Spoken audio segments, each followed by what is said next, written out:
Fala pessoal, espero que estejam todos bem. Hoje vamos falar sobre a crise no Timão, o que de fato tem ocorrido e como o clube vai adotar posturas para poder sanar todos os problemas, dentre eles o maior que é com a torcida.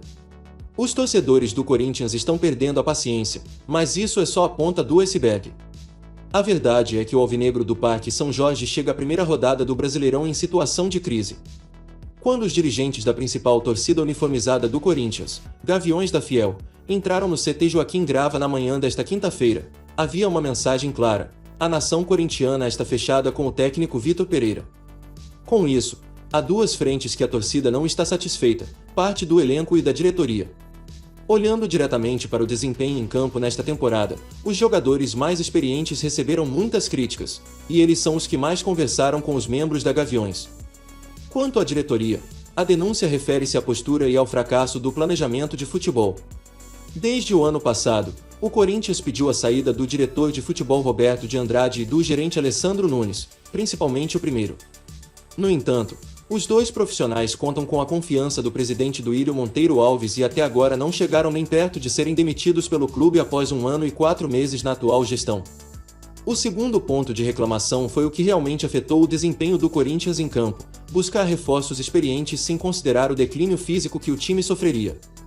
Das 12 contratações da era de Duílio, 5 têm mais de 30 anos: Paulinho, Giuliano, Renato Augusto, William e Júnior Moraes. Dos 5, geralmente são 4 que têm sido vistos como grandes reforços corintianos nos últimos anos, e costumam jogar pelo menos parte do jogo. Aliado a outros atletas mais experientes que já estavam no Corinthians e têm imagens idolatradas como Cássio, Fagner, Gil e Fábio Santos, o time titular de Timão tem idade média de 30 anos ou mais. Os medalhões vêm sendo cobrados e alguns já receberam até ameaça de morte. Não bastasse isso, as ameaças chegaram aos familiares e alguns atletas não descartam a saída do clube. A verdade é que dói fisicamente o Timão, principalmente porque o meio-campo do Corinthians não tem a aderência necessária em jogos de alta intensidade. Comissão técnica. Em relação a Vitor Pereira, até agora não houve divisão apesar do treinador estar incomodado com algumas questões do dia a dia, seja a falta de preparação física da equipe ou os resultados que não vieram. Vez disso, a maioria dos jogadores está confiante de que o treinador português os ajudará a tirar o melhor proveito da qualidade técnica e tática do Timão. Por outro lado, Vitor Pereira está realmente incomodado com a baixa resistência física dos seus comandados, e acredita que resolver esses problemas é uma necessidade urgente a se resolver. Mudanças táticas e até mesmo parciais são consideradas neste momento de busca por ajustes.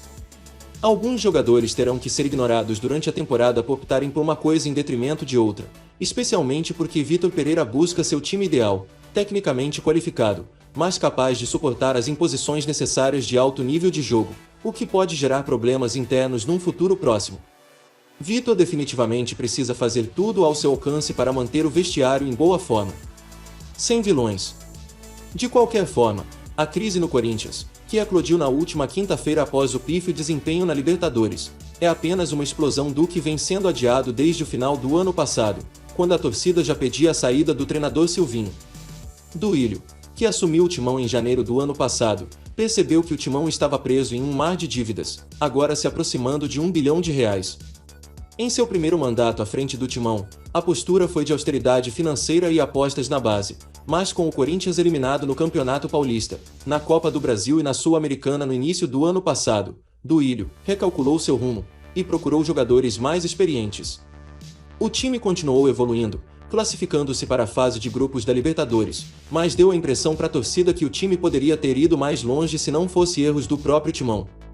Então os sinais dessas falhas passaram a ser o ex-técnico Silvinho, que começou a ser muito cobrado até que sua permanência se tornou insustentável, mas isso só aconteceu depois de 3 jogos neste ano, o que prejudicou muito o Corinthians no planejamento da temporada.